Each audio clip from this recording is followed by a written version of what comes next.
দেখুন, উনি প্রত্যেক বছর ঢাক-ঢোল পিটিয়ে উনি বাণিজ্যিক সম্মেলন করেন এবং শিল্পপতি যারা ব্যবসাদার আছে তারা আসে ঠিকই, সম্মেলন হয় এটাও ঠিকই, কিন্তু একটা জায়গা দেখান যেখানে মমতা ব্যানার্জি বা তার সরকারের পক্ষ থেকে ফিতে কেটেছে।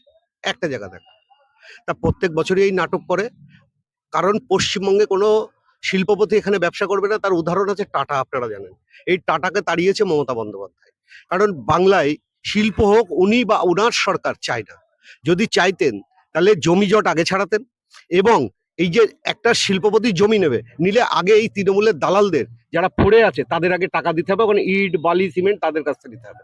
এই আতঙ্কে ব্যবসাদাররা কেউ আসে না, সেই জায়গাটাকে উনি ঠিক করুন।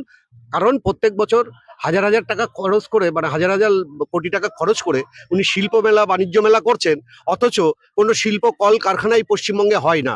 আর উনি যদি বলে থাকেন আমি এটা করেছি আমি ওটা করেছি, একটা ফুটেজ দেখান যে ফুটেজে আছে একটা শিল্পের উনি উদ্বোধন করেছে।